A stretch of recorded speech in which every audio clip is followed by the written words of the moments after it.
Welcome to The Dive In, a podcast where we go beyond the surface of the stories that captivate us. I'm your host, Kat. Let's dive in. Today, I am joined by none other than Akash. Hi, Akash. Hello, good morning, good afternoon, good evening. Hello to all that are listening. And we're back. New year. Same us. Kathleen's making me watch films again. Yeah. Well, I had to start out the year strong, so. That's what we call this.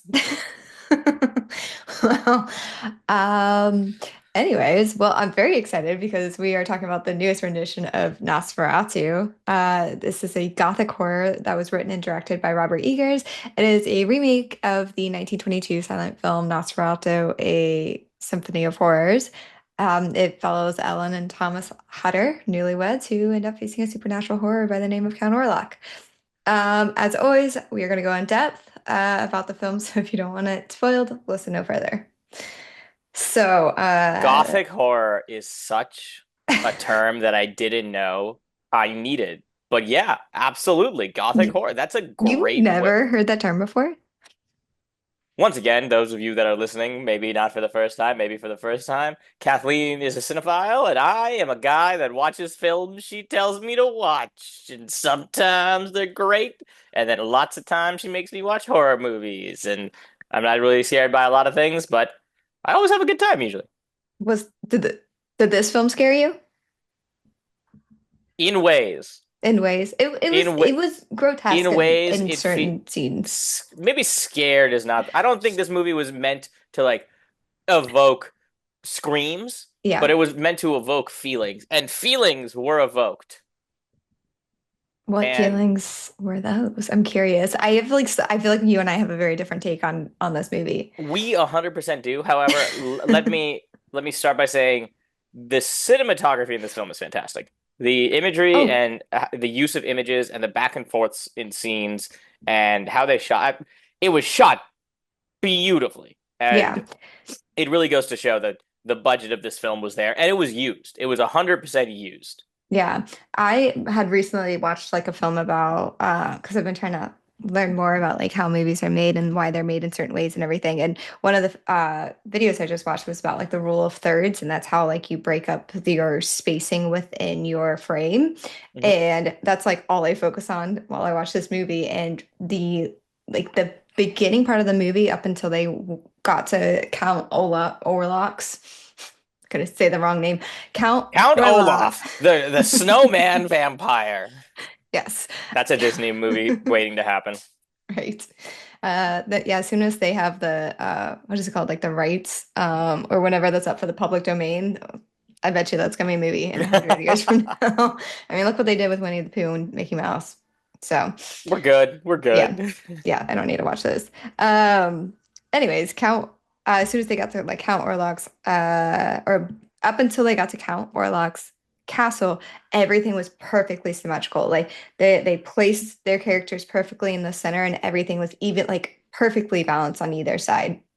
And then once they met Count Orlok, they kind of like started staggering him back, almost like he was kind of like above them, but kind of in the shadows. And like they continued with that. And then even when they balanced it and had them in the center later on, it wasn't perfectly the same thing on either side anymore. Like they were centered and they were balanced, but it wasn't like mirrored on either side. So I don't know. I thought that was interesting. I don't know why It they did that, but I figured that it out. I thought they did great. I don't get me wrong, I did not notice things to that extent by any means. That is a you strong suit. I more so noticed the manner in which they shot the scenes and the back and forths and the utilization of space and not optical illusions, but utilizing like how we view distance and things. And so them utilizing that was very cool, such as how far away the carrot was going towards God, what is his goddamn name? Thomas, while he is in Transylvania. Yeah. Um, it was very interesting. Uh, I do know parts of what of the original Nosferatu because I have not seen the movie, but I have read it in this back when I was young and I was big into vampires and monsters and warlocks and Buffy the Vampire Slayer was playing. So you know everyone got big into everything. Bram Stoker's Dracula, big vampire. werewolf, big monster mythos guy over here. So I knew it was going to be different because the original Nosferatu takes a lot of differences from the original stories of Dracula and such like that, even though he's influenced by that. However, there was a lot. It's from the beginning of this movie. I don't know if you caught it from the beginning of this movie. I assume you did. There was not even underlying sexual notes. It was just outright sexual notes from the Immediately. beginning of the movie, and I was like, "What?" I was like, It, "What?" yeah, it felt unnecessary, in my Did, opinion. did you It say just necessary or unnecessary? unnecessary. Like, I don't Okay, think it added any value making it that way. I don't know what the I was target prepared of for that horror. was. I was prepared for like horror. I was prepared for vampires. I'm cool with slow horror setups Mhm. like The Exorcist and things like that. I do think a lot of horror movies today are a little bit too jumpy. So Yeah. I was cool with this. I was all Yeah. cool with this, and I was like, maybe the beginning, you know, they're trying to like make you uncomfortable. Cool, cool, cool. We had to keep the uncomfortability about that. That's it, it Yeah. was I it would was just to like a to point. note I watched this with my dad. Oh my God, no! I watched this alone. I of it at the end of it. Don't get me wrong. This movie was fantastic in the sense, Mhm. like the story was great. I had some pacing issues, but I think that's just like when you have to. I think they lost some tension in some parts, and they like brought in a little bit too much exposition, like altogether, and they like made some of the pacing kind of issue for me. But I think I have to put monster softcore porn as part of this movie's genre. I don't know if that's a genre of movie. Yeah, It but no, I don't know a better way to describe it. I no, I would agree. I would not be I would be lying if I didn't say that I didn't think about like, oh, all the weirdos are gonna be like saving this on their desktop and like I watching, did buying not this think of that. DVD to I'm like, I would be so uncomfortable as an actress, like thinking like, ooh, what are people gonna do with this movie for real? Like when they buy I the DVD. I do have to say though, one, I agree that I didn't think of that at all. None of that was in my head. That I agree. I'm an The overthinker. actors, that's it's okay. The actors were amazing. Oh, so good. So They good. were. Yeah. This was a masterclass in like Lily Rose Depp. Like, don't get me wrong, she like makes you uncomfortable Yeah. because of how good she acted in this film. Agreed. Like, Yeah. it was quite amazing. At one point, I was like, "Is this a body double? Did you switch for a contortionist? Like, what is? How did you do that so quickly?" Like, I know the cuts and things like that, but I was like, "Well done." Aaron Taylor Johnson did amazing. Hmm. I was like, literally, I was like, I already know these people are good actors, but I legitimately was like, "Hey, wow, that's like, yeah, I believe you are the guy that is in charge of this town." And wants this crazy lady out of here. Like, he was like, monsters aren't real, guys. And I'm like, yeah, there's you have no reason to believe these crazy people. Yeah. No, he He did was a like great there, job. he And was so like there did is a plague. I'm like, yeah, rats. Yeah. um I want to call out Nicholas Holt, who played Thomas Hutter, who we've spoken about before. He was amazing in this, just playing that, just I guess cowering. But it's like he did a really good job because like when he was at Count Orlok's castle, like Oh no, yeah. like just seeing his face, it's like you could tell that like he didn't have control of what was happening. Like, He didn't know what was happening. He didn't know yeah, how much time had passed. He had no idea what was going on. Him surviving, I was like, what? yeah. Well, I think the only reason why he did survive is because if Count Orlok had killed him, then he like what would Ellen have, or like what would Count Orlok have? It. Words. What would he have to It, hold like Ellen to? Yeah. yeah, like why would she go to him if he's the one who took away this person? Like she would never believe anything he says, if that makes sense. Like he would have no leg to stand on for somebody who's trying to get this He partner. also. I thought the story was a little weird. Like so I watched the other two Nosferatu, Yep. the 1922 one and the 1975 one. Or 1979 one. And those are almost identical with the exception of like the ending.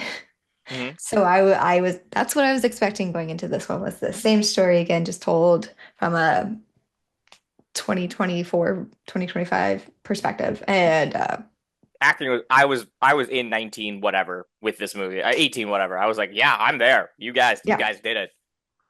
no, I agree. I just mean like story-wise, like they very different. Like the, for example, like when they the book or whatever, where she like finds out like how Elena is supposed to defeat Count Orlok is through like a pure of heart woman is supposed to distract him. And instead it's like, oh no, she's not pure of heart because she gave herself away all these years ago to him, and now she's like connected to him in that way. And But it, she's not human. But we never go into that.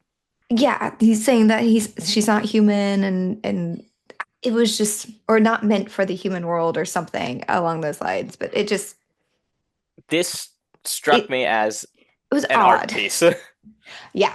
Yeah. I felt and like, I'm not against that. Not against yeah. that by any No, means. you have creative liberties, Yeah, especially, it yeah. and it worked. The thing is, within the confines of this movie, it all worked. Yeah. I don't think it's for everyone. And like No. if it's not for you, Yeah. that's okay. Yeah. This is one of those movies where I would say, like, it is a beautiful, well-made movie that I Oh, it's don't won need to awards see again. already. It's Yeah. won awards already, and rightfully so for a lot of things. Like it won best film ensemble, and I'm like, yeah, it Yeah. should. No. Yeah. It is a very well-made movie. It's just one of those ones where I'm like, I'm good. As far as like horror and monster movies, I really wanted a good, like something that's going to terrify me, make me afraid when I turn the lights off, like maybe a little bit more action. And it It was, was I mean, and I, very lacking of action, yeah, actually. Now, it was which, very subliminal horror.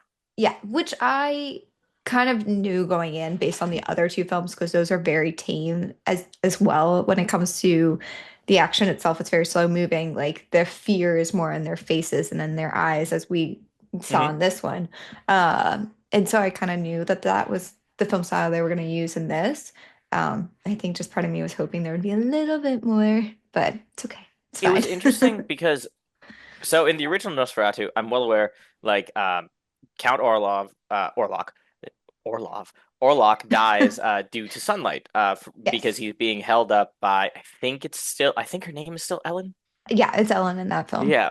And so what's interesting is so going into vampire lore and backgrounds, because vampirism and vampire lore and how we view vampires nowadays are very different than what they were. Uh, Yes. this Count Dracula, the original Count Draculas and things like that, they hearken to a completely different sort of vampire. Like Yeah. in the original Dracula and stuff like that, he's most powerful at night, but he can still walk around in the daytime. Like he's not just Mhm. like burned up into nothing. And so Van Helsings and things like that, they hunt these vampires, they cut off their heads, stake the heart, the whole thing. Count Orlok is completely and utterly never the term vampire is only said a couple times in this movie. Mhm. One of which is by the Romani people, the Gypsies. I do not know if gypsy is a derogatory term. If it is, I apologize. The I think it Romani, I think it is, but they used that term in the film for the time period it was. yeah, and Yeah. so Romani, the non-class, whatever term they want to utilize in this, it was very interesting because they were also made to be viewed as this like mystical, magical peoples almost in like a but in a very like salt of the earth kind of way in this film briefly because you only kind of interact with them for the whole runtime of the movie in a very small little manner and we have a what he thinks is a dream however what Nicholas Holt's character, Thomas, Thomas thinks is a dream. However, he was there. He saw them just stake a random vampire. corpse. Yeah. And I say vampire because I assume it was a vampire because it vomited out blood when they stabbed him. I don't know. It was a little odd because towards the end too, when it came to her. oh, what is her name? Anna Harding. The like Yeah. when Frederick came in and like uh, I don't know what he did. I don't know if he like killed himself or what happened, but and they like found him in the Oh, what happened to morgue with Frederick? them. Yeah. So Did he just Frederick, die from illness? no, okay. So Frederick, after his wife and both of his children and his unborn child are all killed by Orlok, Yes. after all of this, he has contracted the plague from the Yeah. rats. You can see from the Yeah. rash under his eye, and so he goes to his dead wife's tomb, pulls her out, and proceeds to necrophilia and dies on top of her. Okay, I was hoping that's not what had Nope, that's happened, and exactly what I happened. thought Yep, that this was okay. yep, yeah, Okay. I was yep. really hoping I was wrong. They really Okay, cool. sexualized all the people alive and then dead Hmm. because they specifically made it. I have no idea if Anna Harding, the actress, was. I didn't know. I don't know if that was a body double. I don't know what they did. I assume it was just her, but like it looked like Aaron. Also, Aaron Taylor Johnson's probably like a beast of a man. I'm certain he could like lift. I'm certain he could lift Emma Corrin, the actress, easily for the scene and such like that. But it was like it was they made her seem beautiful like in death and such like that, and to a point where like she was like untouched by the evils around, whereas he was like ill and coughing up mucus and blood and such like that. But Yeah. yeah, I was not expecting necrophilia, but we also had, in the first 2 minutes of the movie, we had this, and like she's like, yeah, I gave myself to him, and I'm like, he wasn't even there, my dog. Like he wasn't even there. Yeah. But anyways, I was gonna Oh say yes, back that to they yeah. like did they say that they were gonna burn their bodies or stake them or They burned their bodies. Yeah, they're burn their they bodies? set they set fire to it. I thought that was such an odd thing to do because everyone else they were burying, they had already built buried them, so why are they all of a sudden Oh, burning okay. their bodies? That's actually a history thing. So Okay. during the plague, Yeah. to make sure infection didn't spread, because if you bury the bodies near a river or things like that, it can actually pollute the water supplies and such like that. So they would burn the bodies because one, yes, it was just a hygienic thing to do, and doctors were saying that, but back in the day, and even now in certain places, fire is a purification thing. You can use it to seal wounds and stuff, and so fire is used in a lot of rituals across the world, whether it be the arty and things like that. However, it is fire is meant to purify anything, and so Okay. fire So is a even way though they were also in the that can kill mausoleum. monsters. Yep. Okay, so even though they were in the mausoleum, was it Oh, they like a burned that mausoleum down. That thing would have been set on fire. yeah, I I think just that's mean meant to be like shown. I don't think they burned them because of the plague. I think I initially was just like because this character, oh gosh, his name, Professor Alvin Eberhard von Franz. Willem Dafoe. Yes, Willem Dafoe. He's the one who like suggested that. I was like, well, why wasn't he suggesting everybody be burned? Why were people being buried as we saw them in coffins? And so that's why I was like, it wouldn't make sense for him to choose fire for them then for It's really any reason, even vampirism, because he didn't suggest it for the so other bodies. there's an interesting thing. So vampires back in the day also were similar to zombies in a sense. And in some depictions and stories, those that were bitten by a vampire that were not virgins would turn into ghouls and such and rise from the dead and follow them. And so Nosferatu being based on older Dracula and older vampiric things could be referenced into that potentially. I'm not totally certain, of course. However, it could be into that. But the interesting part is, if it was leading into more stuff like that, then the children who were bitten, who obviously were virgins, they were like 6 years old or something, they should have potentially become vampires. But I don't know. Yeah, I don't know. This draws from so many different Yeah, mediums. yeah, I don't like. Why wouldn't they just burn down the whole graveyard? I don't. Yeah, I have so many questions about why it was just the four of them that they were saying to burn and not everyone. Um, It's it's unless it's because like it was his shadow that killed the rest of the town, but then he specifically took the lives of those four, is my yeah, guess. it's very interesting with the shadow part, and I Yeah. understand as to what they mean and such like that. However,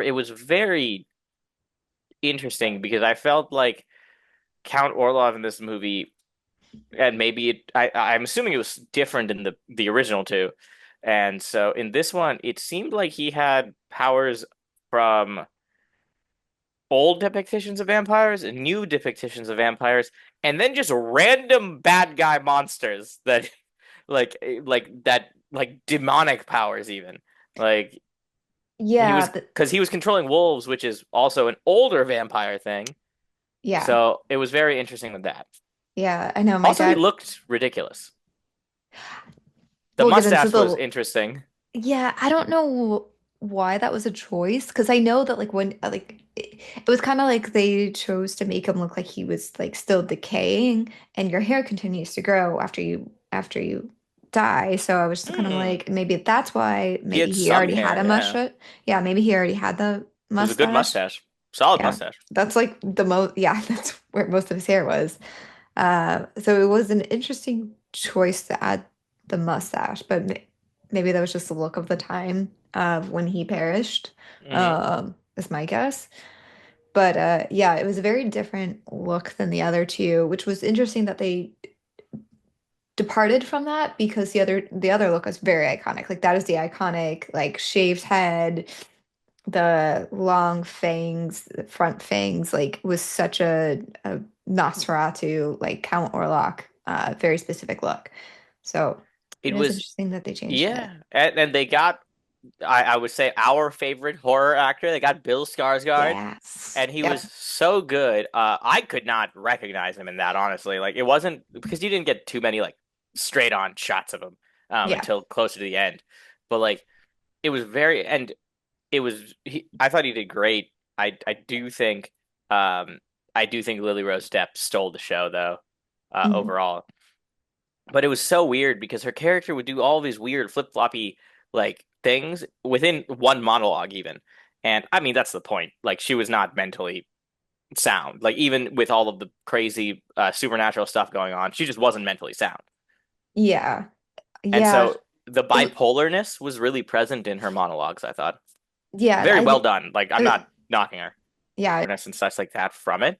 But I don't know. What do you think about that? Because I couldn't tell if it was literally just because maybe the character had bipolar, maybe it was a conflict in her. I just don't really know how to play it. Besides, like one point she's like, "I love you, Thomas." Count Orlov was way better in the sack when he wasn't even there.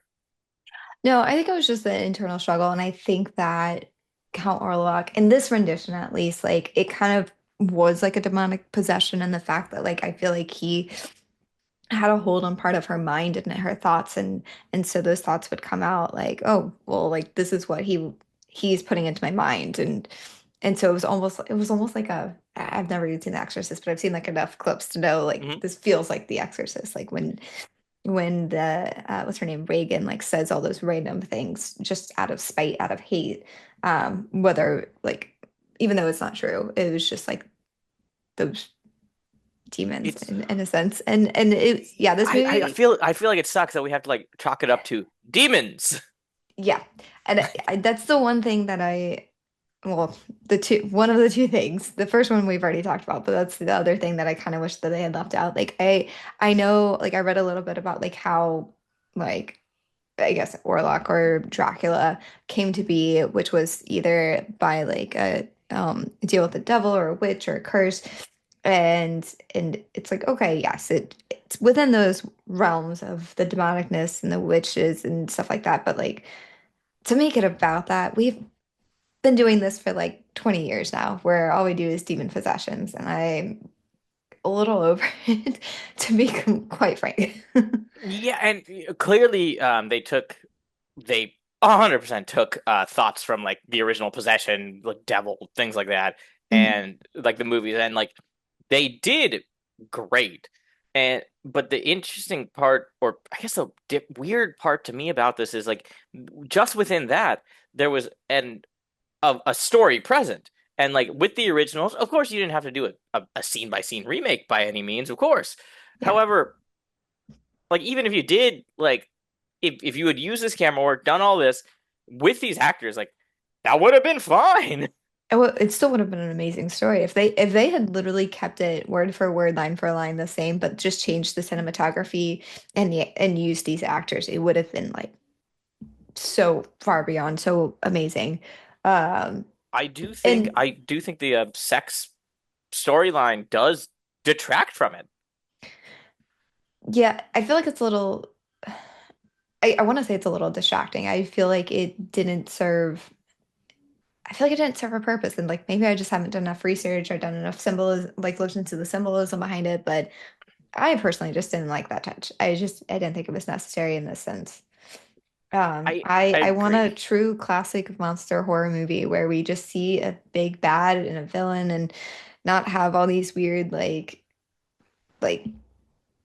yeah, I don't know. It was just a little and it was a It's little pedophilic too, because if she was supposed to be this young youthful child when this happens, then and she does this out of loneliness too, it's like, okay, well, why didn't she we? wanted comfort and like a guardian angel basically, but like Yeah, not.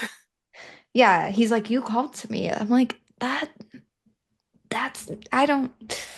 I don't. And There's she's so many. based on Mina Harker from Bram Stoker's Dracula, and I was like, that's not. Are you? No, and that's the thing. Like, I even like had to look up. Like, I've never read Dracula, but I looked up like how Wikipedia of like what happens to all the characters, Hmm. just to compare. Because I've only seen the Nosferatus, and I know a Yep. little bit of Dracula, but not that much.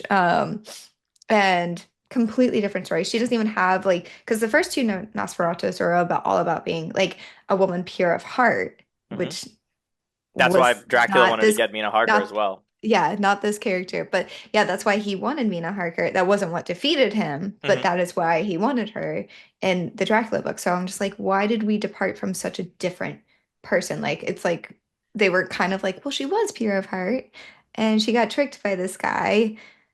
And then she Uh was pure of heart again when she got married, and then yeah, I don't it we was odd. it it very much was. However, it I think perhaps there has been a lot of sexualization in a lot of medium Hmm. in in our youth to now and such like that.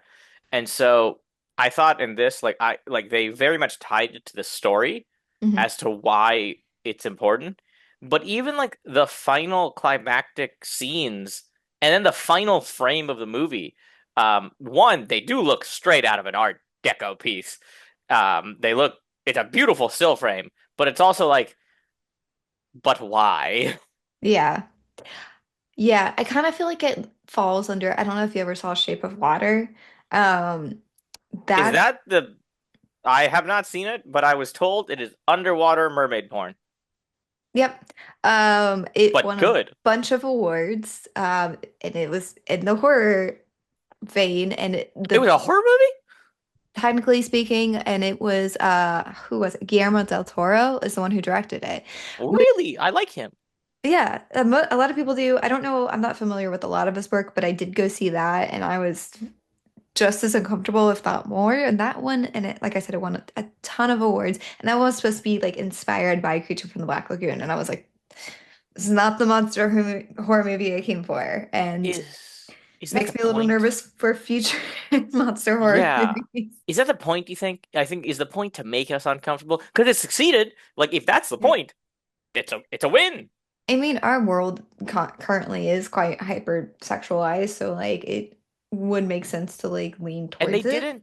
they didn't and let me be clear, they didn't like sexualize each individual character. It was the not even underlying. It was the whole tones through the movie. But at no point was it like here's naked people just for the sake of naked people. Yeah. So it's one of those like I'm proud of them for doing something in this way, but I'm also uncomfortable. I'm like speaking of this is it's very difficult to speak of this in a way and not just be like, why was there so much monster porn? Like, I mean, I will and it's say not like there was a they've lot. It was just the tones were there. I think they honestly probably could have left out the nudity. I don't think that added to any of It's it. fair. Like, yeah. Yeah, Yeah, I'm I like thinking back on like when what's his face? Knock was on the witches, what is that called? The star. pentagram. Yeah, when he was like on the pentagram, he was naked then. And then there's another part where Count Orlok is naked when he was coming out of the sarcophagus.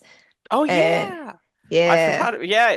Okay, there's a lot more nudity than yeah. I thought. And then like when Anna was being attacked by the rats, she was naked, like just unnecessarily like had her blouse open. And I was like, but why? Like we could have had other parts of her body, like her arms, her stomach, but it was, that area. And then Orlok never went for the neck, which was an interesting thing as well. He went for the heart, it seemed like. It's it's very weird because yeah, and I mean, you're a vampire, sleep naked if you want. I don't really care. Like do your thing, bro. And however, it was and like it wasn't like every character was sexualized either. Mhm. It was Ellen, Hair, what the heck was that guy's name? He was such a strange. Was it Knock? Hair Knock. Knock? Yeah, Hair Yeah. Knock. And he wasn't even sexualized. He was just naked. Yeah. Um, Count Orlok, and that's the whole thing. The whole thing was Count Orlok and Ellen. Yeah. And so Thomas, the husband, like she talks about, oh, I love you and this and that, and like at the end of it, like she kept him out, Orlok out until the sunrise and stuff, and she gives himself to it. But it's like, and you're meant to think like she did this to save her husband, but like, did she? And I think that's the point to like leave it up to your interpretation, such like that. However, it was very weird. Like watching the climax of a movie, I've never been like, ew. And like I watched the whole thing. I did my homework. I did what Yeah. Kathleen told me, everyone. And The I way think we were, he died was quite grotesque as well. oh my God. And then she dies because she's obviously been bitten a bunch of times and bleeding out. And like she's like, yeah, no, just keep sucking blood. It's all good to like keep him there until sunrise. Because Yeah. that's the point. The original, Yeah. like Which she keeps was him out to the sunrise. which was consistent with the other two, just less sexualized. Hmm. And then like, yeah, at the end it's just like, I'm sorry, my dear boy, it had to be done. And then it ends. Yeah. And then I the movie just ends. it was yeah, it felt like it felt like there was almost like there was too many characters for this film. I don't know if And you some agree with weren't me even there. introduced until quite later. Yeah, which isn't a huge deal, but it was just kind of like we didn't need this many doctors going back and forth this whole time, or this many. I guess there was only one doctor and then the professor, but it just felt like like a lot of characters to me for such a simple It's plot. very interesting to me because like the Willem Dafoe's character is based on like Dr. Van Helsing. Yeah. And so I I wouldn't trust this man with anything. Like so when Frederick is like, you're telling me about demons and there's a plague around. I'm like, yeah, Frederick, yeah, you tell him, man. Like Frederick's not the crazy person. That's fair. That's fair. Like I know there's monsters afoot because I'm watching the movie. However, it's like from a normal man's perspective, I'm like, yeah, Frederick, yeah. Um, what was I gonna say? So I have a few fun facts, at least from like, well, you didn't watch the other two. Hit me with them. So, I mean, I know the okay. storylines. So like in the first one, it was released in 1922 in Germany Hmm. and didn't come out to the US till 1929. Um, Mainly being because they were sued by I believe the wife of the late Bram Stoker. yeah, Bram Stoker. They burned it Um all, right? yeah, they tried to burn it all. Court ordered in 1924 to burn it all, and somehow it survived and then made it over to the States. And yeah, so that's how I think that's like one of the things that like made this film very I guess like a classic was because it was like it survived and it's a horror and um yeah. It's very interesting with that because they did so much changes from like they legit because the original, if I remember my history correctly, because it's history now, they changed enough to try to not get sued, Yeah. and but it was like the original is quite a lot of Dracula. That's fair. Yeah, like I said, I haven't read it or seen like the other Dracula movies, but I would say based on what I read, at least like as far as the characters go, we're very similar, but the ending is different too, like Hmm. how he's taking care of or how he's taken care of, how he's killed, and then the fact that he like technically dies from the sun was a very new concept brought on by them. Yeah.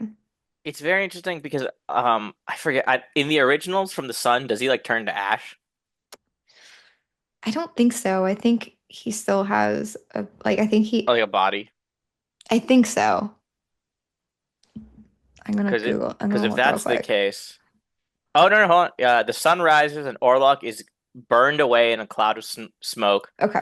Yeah. Nock is able to sense that Orlok is dead, and Ellen dies soon after. So Okay, I'm thinking yeah, the 1979 one then. okay, yeah. Because I I just looked up what this is the 22. Yeah, yeah, the 1979 version is like almost identical to the 1922 version, with the exception of the ending, which was like, okay, fun fact about the 1979 one. They actually filmed every scene twice, once in English and once in German. I thought really that was kind of cool. Like they chose actors that could speak both languages and they filmed all the scenes twice so that they could produce it for the US because it was filmed in Germany. Um, interesting. yeah, but they used the actual names from Dracula because the whatchamacallit was up, the production rights. Oh, okay, that makes sense. Yeah, so I do know that if that is the case of this, like with so it like because a lot of media uses like if vampires are in the sunlight, they turn to ash kind of thing, yeah, potentially brought on by the original Nosferatu even. It's interesting to the fact that like in this one that did not happen, and our final scene is just him naked upon naked Ellen's body after they've had sex, and now we just have to assume that Thomas goes on with his life, which I think Nicholas Holt's Thomas Hutter is probably based on Renfield, the character. Um, it maybe that. no. Thomas Hutter is supposed to be what Harkin? Yeah, I'm thinking of Yeah. Renfield for some Renfield reason. is Knock. He was in That's Renfield. what. He That's starred as what. Renfield. That's what. Okay. Yeah. Yes. All right. My bad. That's what it was. Yeah, no, Um, he recently played a Renfield yeah, because and a Renfield is also Count Dracula's guy. That's what it is, and not because that's what I'm mixing up some people. My bad, yes. everyone. But like, Yeah. yeah. Also, I do not want a number two of this. Don't do it. Just leave it be. Well, I was also going to say, like, in the ending of the 1979 one, it was very different because Count Dracula does not burn up, and the sun rises, and I swear he does die, because of um Lucy. But Van Helsing goes up there and stabs him anyways. And Jonathan Harker, who Hmm. is the same as Thomas Hutter, he got turned into a vampire and tells people like, "Oh, Van Helsing just killed Count Dracula, so you guys should go arrest him." Interesting. Yeah, so that's how that one ended. And I think he like takes over the I guess he's like the next in line. I guess it didn't break the curse like it did in the book. It Hmm. instead made him the next vampire. Or at least that's what I assume based on what I watched. There's so much to like vampire lore, and they can do so many things. So it's all There, good. Like it's so it's much. Yeah. it's a monster. You can do whatever you want, and like this Yeah. movie's already been successful. Yeah. Like, and it's got great reviews. However, in a lot of the reviews I've seen, it literally says this is not for everyone. Yep. Those were the reviews I saw as well. It's not for And, everyone. and that's the thing. Like, it is a good film. I just don't know if I could see myself watching it again, Yeah. or nor do I see myself recommending it to most people. Agreed. Yeah. It was an interesting I film. am open to another monster horror movie simply because I feel like I went into this, as I do with every movie, not expecting anything, but maybe having a blank thought, and then this, and then Victorian Gothic movie. You said like it, yeah, Gothic. Yeah, Gothic horror. Gothic horror, and it did well, but I found that I don't even know if I'd call it horror. I felt it more like, you know what, emotional horror. Let's go with emotional horror because Fair. there really was, and for the most part, the only guy that really got tortured was Thomas Hunter. Like, yes, Ellen and the whole thing, and yes, it's about her and Count Orlok, but damn, do I feel bad for Frederick. Frederick's just gone. Him and his whole family just gone. Yeah, he kind of got the he really I felt for his family because they were the ones who really suffered in all of this at the end of the day. Yeah. I'm sorry. I just found a It, review that just doesn't make sense. oh, please read. Please read it. Eggers strips away the glossy, seductive elements of modern vampire lore, returning the blood-sucking monster to its ugly, fearsome roots. This Nosferatu is a far cry from the romanticized figures that have dominated recent adaptations. First of all, What? comparing No. this to like Twilight is completely unacceptable. Like, this is clearly a movie that can only be compared to like Dracula and original kind of things. But Also, like I it disagree that it returns it to its classic horror. Like I I agree. really That's disagree with I that. disagree. I disagree with this whole thing. I don't know what this person's talking about. I'm also not going to say their name because it doesn't matter, and I don't want to cause anyone to have any hate towards anyone. And then someone wrote all blood and no bite. There was absolutely bite. This movie had absolute bite. Like, I'm uncomfortable with this movie, but it was well done. I am a fan of this movie. However, yeah, I think we could have stripped away some of the sexualization of the two characters Yeah, or I and their agree. relationship. I think their relationship was I think that's what it is. Their relationship was overly sexualized for me, whereas Yeah. the original relationship, um, there are nuances to it, but those nuances I don't think came from a sexual nature, and I don't know if because of the biting in vampiric lore, if that's why Eggers brought in more of a sexual connotation towards it, or if it was just meant to evoke these feelings we're talking about. Yeah. I don't know. It made me uncomfortable. Yeah, So, I was excited to yeah. talk about this movie with you though, because I was like, yeah, you saw parts of it that I like. You looked at parts of it that I just didn't. I was just like, I am uncomfortable right now because there was like five people in this movie theater when I went to watch it because I went earlier in the morning. That was probably, well, I don't know if that was smarter, to be honest. I Were they watched it like all a by week or two ago. themselves? It what did your father think of it? I assume you two discussed the movie in some Uh, capacity. yeah, we did. We both agreed it was very over sexualized and that it was it was more of an artistic film than it was like horror monster Hmm. film. Yeah. I thought Which Victorian nothing Gothic wrong art, with. Yeah. Victorian Gothic art horror. Absolutely nothing wrong with it. It's not my taste, not my cup of tea. Not a bad film. No, that's I have a exactly what few friends I that's. would probably tell to watch just because I know that they would enjoy it, Hmm. like the artistic kind of films, but general population, not so much.